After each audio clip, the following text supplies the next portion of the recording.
You were never the kind to break even. In school, you did not break even. You did better than that. You strove to be in the 80th, 90th percentile all throughout your life. You strove to be on far extremes of whatever distributions, normal distributions were out there. You always wanted to be more. You were never content with mediocrity.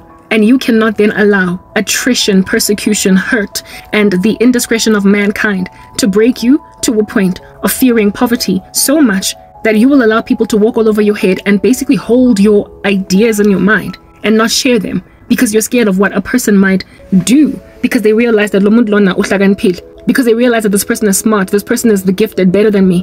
Like, yo, guys, you know what? I was studying part-time. I was studying part-time while working, right, on the come up with my career.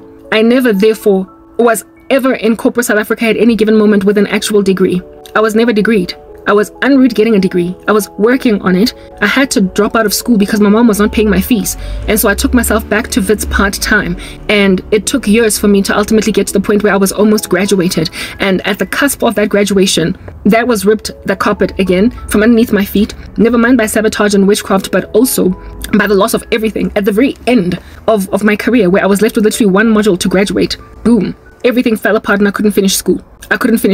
And so therefore, what I'm trying to highlight with that is that I was never a degreed individual in corporate, only one en route getting a degree. And yet the job promotions that I got, the jobs that I worked, always required a degree. Always, like, from what point, not always, the beginning of my career where I was in call centers and stuff like that, there I didn't need a degree. Matric was enough, and maybe some NQF level 4 certification in personal lines insurance or long-term insurance or wealth in management or whatever. Yeah, I did all that in entry-level jobs. But my first job where I needed a degree but didn't have one but got one anyway was when I was 22 or 3. I was 23. Yeah, I was 23 years old. I was coming from the call center at Nedbank, and I was applying for a training center administrator job. I wanted to get out of the call center. I wanted to get out of the grain of that. A call center can feel really dead end. It's hard to move anyway. How to call centering? Okay,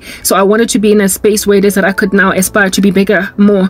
And so I kept on applying for admin jobs elsewhere in the company that was Nedbank. And of course, I tried to leave Nedbank altogether as an organization. I just wanted to get out of the call center. I did not want to be stuck. I knew of people who had been in the call center for 10 years. I was like, that's not going to be my life ever. Okay, again, I was never Dorisi. I blow me in a call center for years. I don't blow in a position that appears dead end for years on air. I was never Doris. I could never be at ease with being Doris. So it's really it's a travesty that I even thought to be Doris. All right, anyway, whatever. I applied for a job as a training center administrator, still for Nedbank, but at 100 Main, right, which is another building. I was working at Brum Park at the time. They called me after I don't know how many jobs on the intranet I applied for at Nedbank, just applying. I just wanted to get out of the call center. Okay, finally they called me and I went for the first interview, and then I got shortlisted. The second interview that I went to be an administrator, the lady there that was interviewing me, this time it was at 100 King at what West in Sandton, the Nedbank building in Sandton. Yeah, that's where I was being interviewed. I was going to work there for this lady, if at all I successfully interviewed, right? And I went to the interview, and that woman liked me so much. She was so besotted with me that she stopped me dead in the middle of the interview and was like, look, Karabo, you're so well spoken, you're so articulate, you are so smart and so knowledgeable that I feel like it would be just a waste of your skills at this point to put you in this training center administrator job. How would you like to be a trainer at all? That's how I became a facilitator. I told you before I ended up working for Kijima as a project manager, I was a trainer for Nedbank. And this woman, halfway in the, not even halfway, it was like 15 minutes into the interview, 10 minutes in, she was like, would you not much rather interview for this other job, right? The job was for being a trainer, a facilitator, right?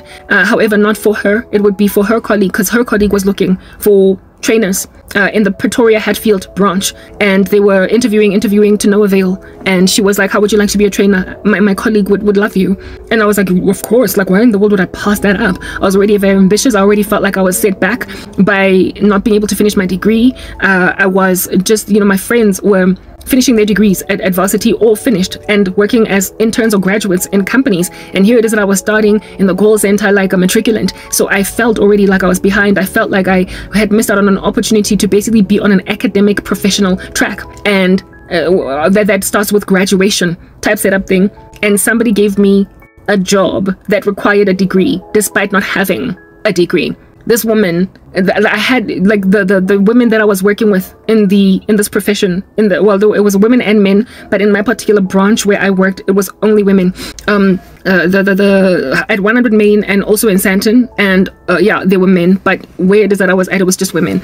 Okay, the women that I worked with, one of them, they were either they either had like degrees from university within the training space, like Bachelor of Arts, like basically art degrees. They either had art degrees and loads of work experience, like as in I've been working for Nedbank for 15 years. I've been working, mind, I'm 23, 24.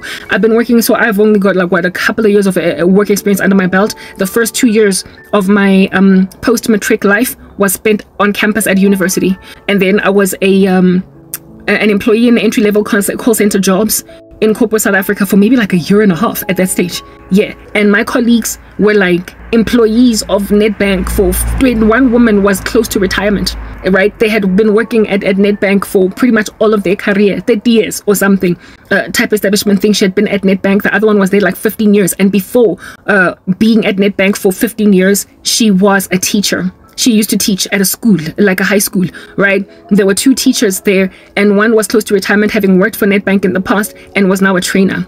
Yeah, do you understand what I'm saying? Yeah, those were my colleagues. Those were my colleagues, degreed women with years of work experience, and some of them were even in the teaching industry, in the teaching profession. And I rocked up as this kid with no degree and admin call center experience. Literally all I had was call center experience.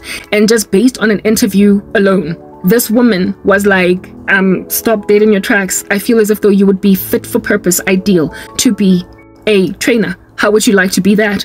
And she recommended me to her colleague. And her colleague was like, fine, if you believe in her, I believe in her. And I got interviewed, and a couple of, weeks down the line, I was now working that job at Nedbank. It was a massive boost in my career, and it was the beginning of an academic professional track. Every job that I have had ever since then has required some kind of degree, and yet I got it in spite of not having my degree. They ran with the fact that I was en route to getting my degree, yet to get it, but it doesn't matter because I like you. Every job that I got since the training center job required a degree, and yet they didn't care that I didn't have one. They were just happy that I was studying and that I was about to acquire one. That over there was the favor of God. Like, that's what you need to understand. When God has placed you somewhere, the formalities of this world will not matter. The formalities of this world will be irrelevant. You will be qualified by God and not so much by man. And man will miraculously disregard their insistence upon your qualifications. Man will let it slide. It will literally go under the carpet, and it will not matter. So you will be among your colleagues, the only one without a degree and the only one without 20 years experience, and yet nonetheless on the same job level. They may give you less money than your colleagues, but in comparison to where you come from, it's a lot of money. So I don't think I was earning as much as those women. I was definitely earning the least out of all of them, but it was a huge boost from where it is that I was before. Massive. It was a gargantuan jump from the call center where I was at Nedbank. It was more than double. It was close to triple what I was earning at Nedbank, and it was basically the beginning of the end of my financial troubles. It would only get much sweeter going forward from there. Such things kept on happening and happening and happening to me. And at the Nedbank, the next job that I worked, I was an intern project manager. There too, they required that you have at a minimum a project management certification of sorts, project management body of knowledge, PMBOK, with a degree. The girl that I told you about that set me up for failure, who I gave the name Kagiso, you will remember from an earlier part of this particular conversation, she had was it a BCom or a BSc in statistics? Yeah, from some university in this country, and she had entered into Gijima through an internship, and then she was made permanent from that place. One of the girls, the woman that I was working there, one of the project managers that I was working there, had a mechanical engineering chemical engineering degree from Wits. Like, I was working with heavily degreed professionals having nothing but matric. Yeah, nobody, like, I literally, my colleagues have needed to have degrees. I was the only one among them at all these given points that did not have many such qualifications. I remember at MTN, I entered in, and my boss, my future boss, said that I have to stick around there. That he will be prepared to give me an opportunity if I'm happy to be an administrator demote, and then maybe one day work towards project management. He said that I was not sufficiently qualified. Well, I would end up being a program coordinator for his boss, and he also would be my boss, right? Because they were on a recruitment drive to get project management managers in, and I was an administrator of the boss lady. I sometimes was privy to their CVs, the CVs of these people that were applying for project management jobs at MTN. Yo, guys, when I saw those CVs, I was like, okay, I understand why this man, first and foremost, did not want to see me, and why the two of them duped me into taking a job that I would like twist in the wind in for 2 years before I would get promoted. Their experience was out of this world, and their degrees, yes, like it. And I remember this one CV, passing it on to my boss when it came from HR, and my boss was like, no, I don't want to see this person. I remember just like slumping in my chair on some, why is she rejecting the CV? It is so good. It is. That person was so highly qualified and had so much experience, and they were trying to work for MTN, and my boss was like, nah, I don't want it.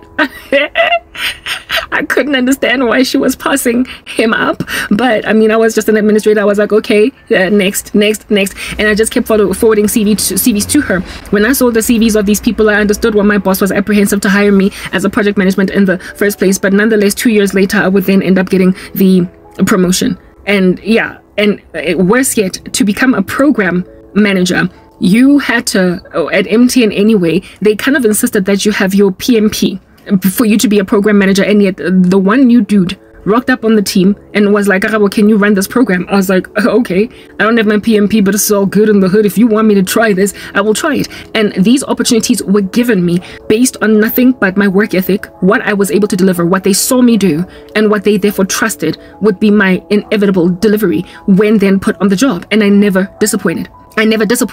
So what I'm trying to put out there right now is that the sabotage of my person and the just a comprehensive pulling of the rug from underneath my feet was based on the observation of such things as these. In spite of being non-degreed, albeit en route getting a degree, and in spite of not having as much experience as was necessary for me to do certain jobs, I was put in them anyway, and I was able to rise like quite quickly. Every job I've ever had, I've had to have some kind of a degree, some kind of a qualification. Even the administration role required a degree. My friend had a degree. Like, the girl that was working with me had a degree.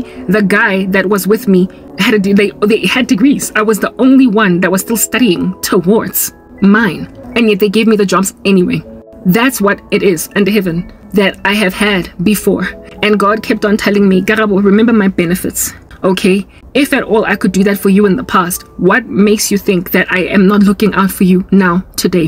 What happened to you was because my favor was always on your life. You had a call on your life. You had to do what you needed to do. And upon then getting to a certain level, you also had to fall out of that grace, that glory. You had to lose it all for the sake of my kingdom. What got you to the place of being recognized in spite of not having earthly credentials was your work ethic.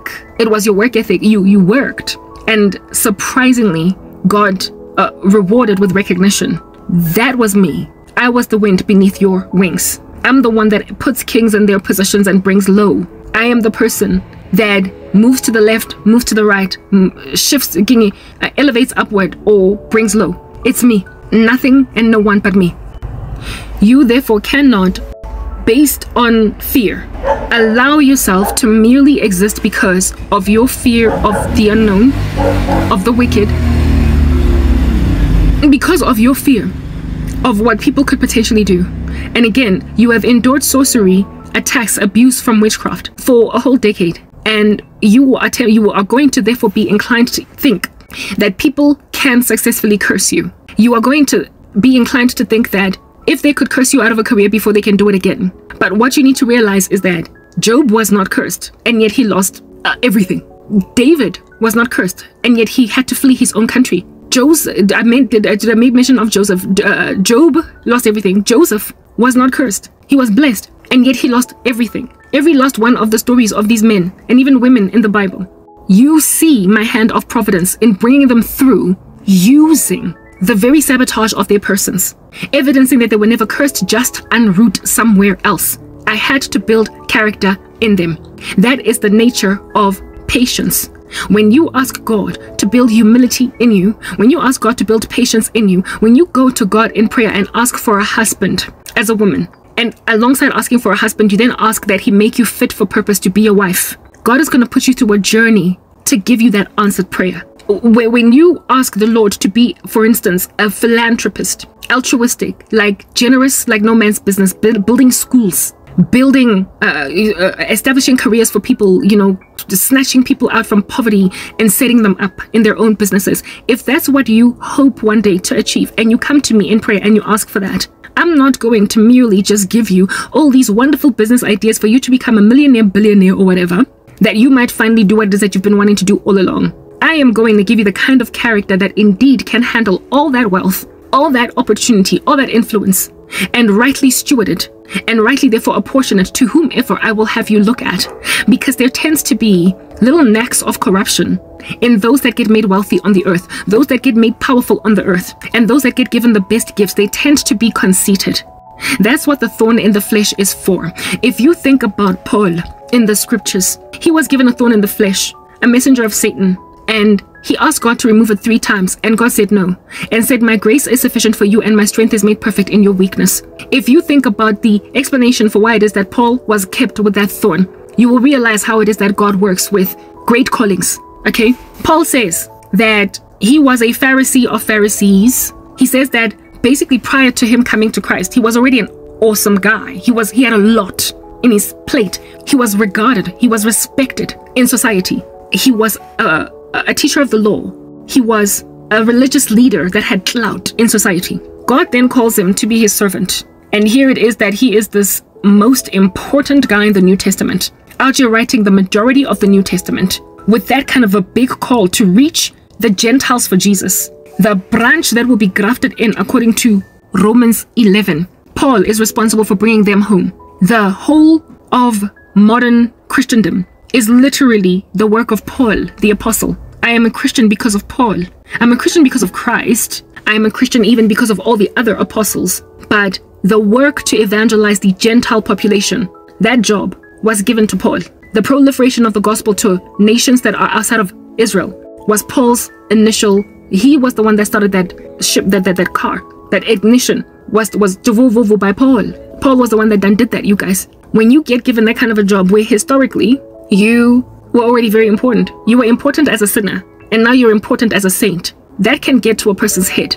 That is the kind of stuff that can get to a person's head. Whoa, when I'm lost, I'm the chief of sinners, so I'm the baddest sinner in the game, and I am also very important and loved. And then I become a Christian, and then I become a Christian, and I become the baddest Christian in the game. Like, God has to keep a thorn in the flesh of a person like that, that they might not be conceited. And that's what Paul also says, that in order that I might not be conceited, the Lord kept a thorn in my flesh, a messenger from Satan, that I might not be conceited. Because why would you not be conceited when God Almighty not only favors you outside of him, during the days of your sinful escapades, you were really popular. And now that you are a saint, you are popular in Christendom. You are huge. You are the biggest and baddest dude in these Christian streets. Why would the Lord not severely burden a person like that with something that is going to keep them humble? Why wouldn't he do that? Like, Joseph was also similarly that guy. Joseph gloated about his big call in Christ,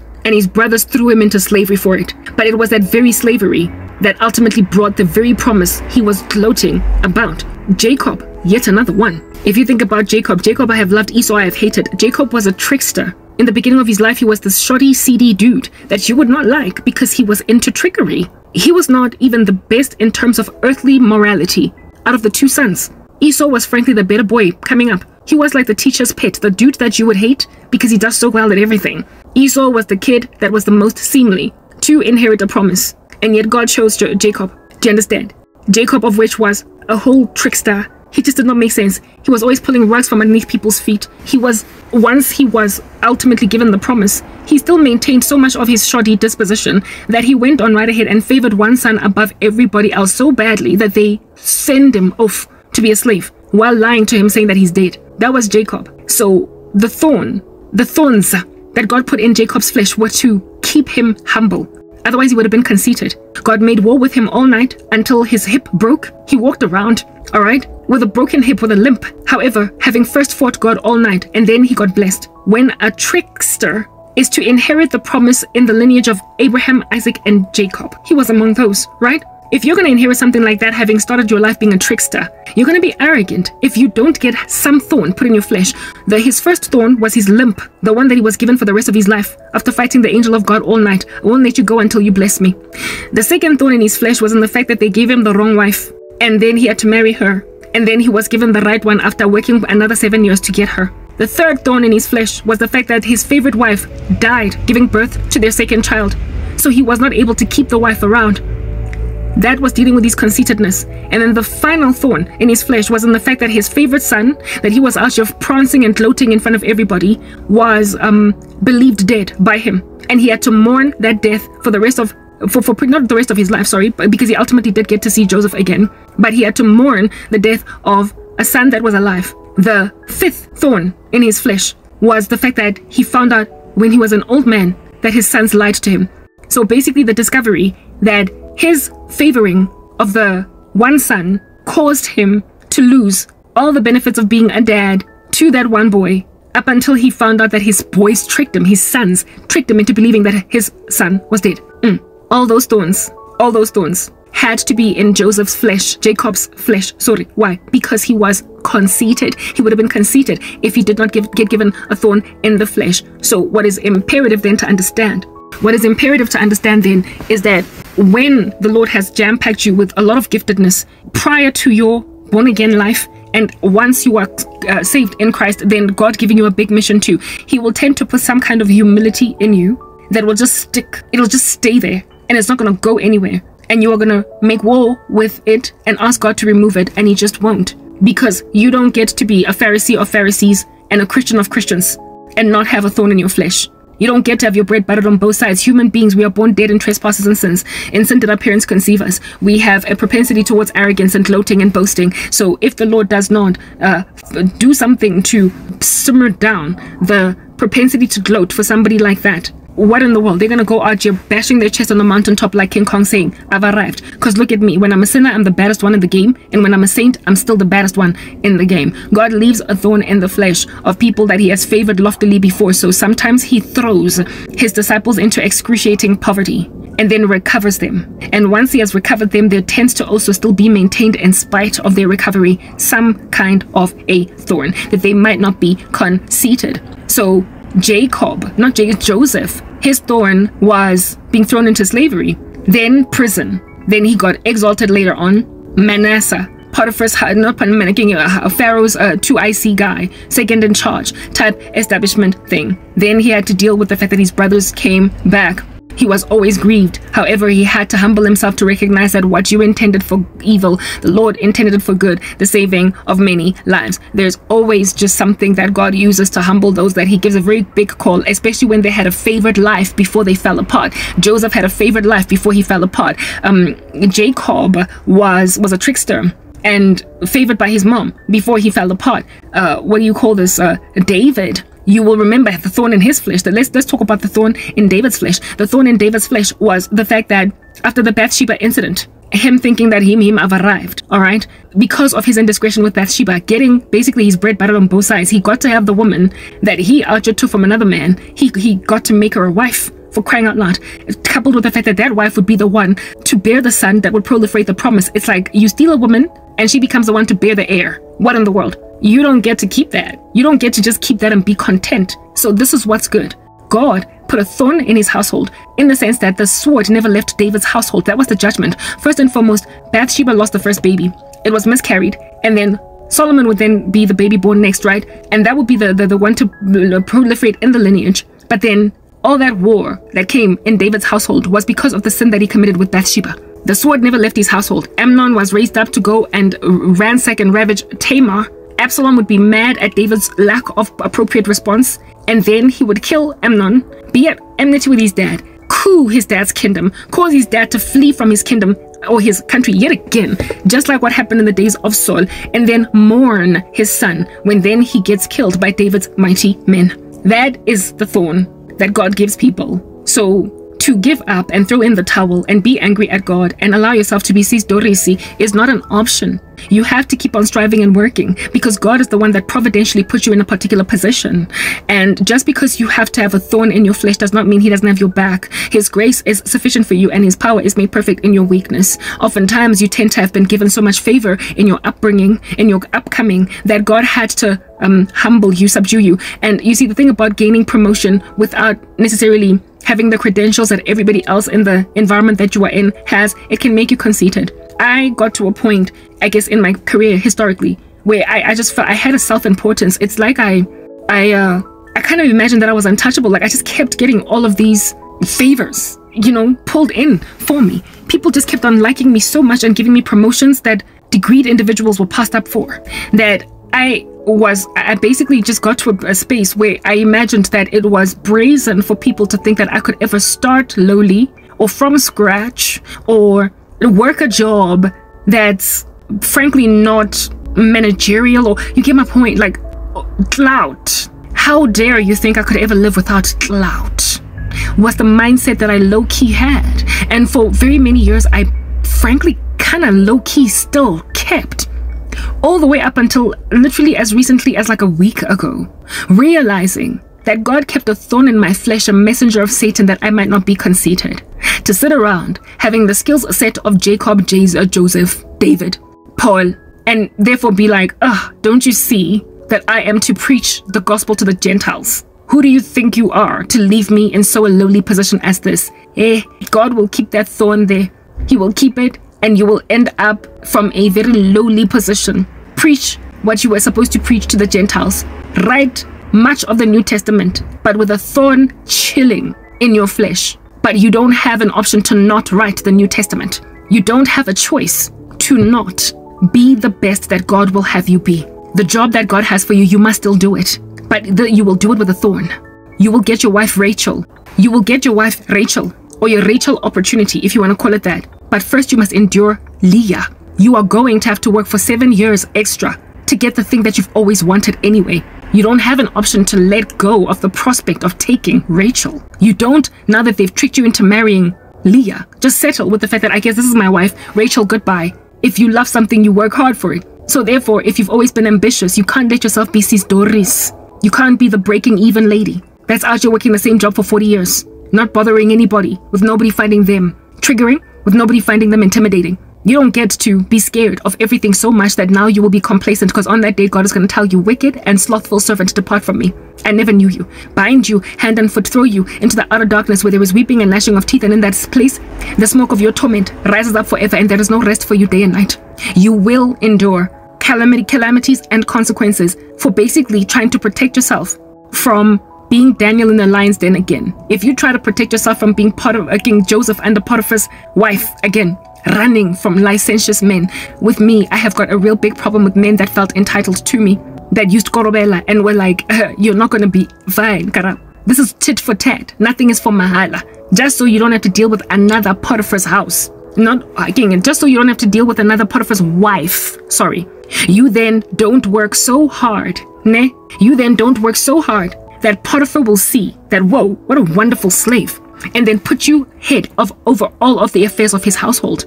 And so therefore, as a result of being in front of all of his affairs, catch the eye of his lustful female. The only reason why Joseph caught the eye of Potiphar's wife was because he was made head slave. He was put in Potiphar's quarters.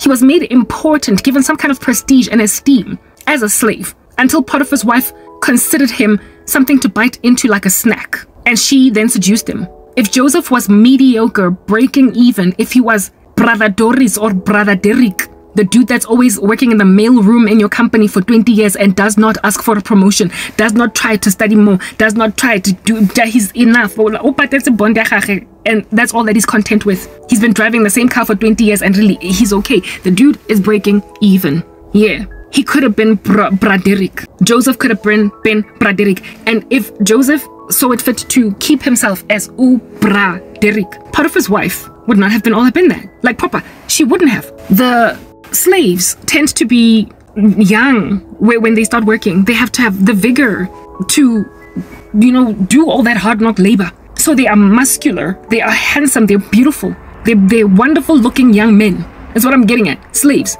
So they were basically more where they came from. What Joseph looked like likely was more where they came from. There was likely more where they came from. There were other slaves all up in that joint that probably were as handsome, if not more handsome, than Joseph. But the one that caught Potiphar's wife's eye was the one that was important to Potiphar. The one that was elevated, the one that was promoted because he was the best one in terms of his work ethic. He was intelligent. He could read. He was a bit of an architect at heart. That's who it is that Joseph was. And so all that skills set mixed with all of that handsome boy, those handsome boyish looks, Potiphar's wife was like, yo, this is up for grabs. I'm taking it. Joseph could have been Bro Derek, the handsome Bro Derek that just is allowing himself to, what is the word that I'm looking for, retire in the mailroom and literally just go unnoticed, slip through the cracks. He could have done that. And Potiphar's wife would have left him alone. He would have been maintained in godliness, but God would have been disappointed in his lack of pulling of his weight, and the promise of God would not have been fulfilled. Listen up, the dude was supposed to rescue all of Israel. What you intended for evil, God intended it for good, the saving of many lives. He was supposed to rescue the people of God that Christ might ultimately be born somewhere in the future. He had that big job. Joseph, could not drop that ball. He had to be as good as he was, and in being as good as he was, he would inevitably then attract Potiphar's wife. He would inevitably attract Potiphar's wife. You have to be good enough to be made head slave by Potiphar. But in so being good enough, you will also attract Potiphar's wife's lust. I wanted to be Bro Derek, or in this instance, Sis Doris. Seeing as I'm a woman, I wanted to be Sis Doris, guys. I thoroughly made a decision to be Sis Doris because mina mengafuni attract rubbish attention all up in my grill again. There are plenty of beautiful women littered across corporate South Africa that don't get given grief by men because they slip through the cracks. They merely exist. They come in and they go every single day. They just yawnfully exist, and that's it. And they don't get pursued by licentious CEOs and general managers and all different kinds of men that are out here trying to give women promotions in exchange for sex. I spoke about it the other day, how it is that a lot of times these women that end up sleeping their way to the top, they tend to not have needed to do that. Because the only reason why these men would even be in a position to offer them a promotion was because they were, good enough. A lot of times these women tend to be good enough to do those jobs. They tended to have been excellent enough to do those jobs. They were qualified enough to do those jobs. These men saw that. That's what they were drawn to. Their work ethic, that the fact that they look so good doing what they do. They are not just the pretty receptionist girl that's sitting there like a log from the age of 18 up until 27 in the same job. They are the person springboarding up the ladder, really just working hard to try and shift the paradigm. And that is what they find attractive. They are Joseph. They are beautiful and skilled, hardworking and ambitious. And that's the kind of thing that's going to cause a woman to be like, lay with me, I like you. Otherwise known as a man being like, lay with me, I like you. You get spotted by the GM, by the CEO. You get spotted by the senior manager, by your own boss as meat for the consumption, precisely because you're that good at what you do. You get promised promotions in exchange for sex because those jobs indeed are already yours. Those jobs are indeed fit for purpose for you. Your skills are already girthy. You are already able to do that job. You don't have to sleep with this man. But he will insist that in order for you to maintain your position or even get a better one, you're going to have to sleep with him. You tend to already have it going down for yourself. That's what I'm getting at. I did a video the other day speaking about how it is that women don't squander yourselves, don't squander your virtue when you are deserving of a job promotion, and you're going to get one, but not first before squandering your virtue. Somebody else will notice you without first insisting upon your body, because bottom line is you deserve it. You do. So what's the point of what's with the sex? Where does that fit in? It's just like an unnecessary added extra. It's a value add or value less add. It's just like a syntax. It's just, I don't know. It's just extra meat. It's fluff. It's like Maverick spent. It's unnecessary. It's entirely unnecessary. Yeah. So I wanted to avoid more Potiphar's wives, because whether or not I'm beautiful is irrelevant. There are many beautiful women that don't endure sharp fangs, teeth from silly men in corporate, because they just go unnoticed. They go unnoticed. They come into the office and they go home, and that's it. There's plenty of them. My beauty was never the issue.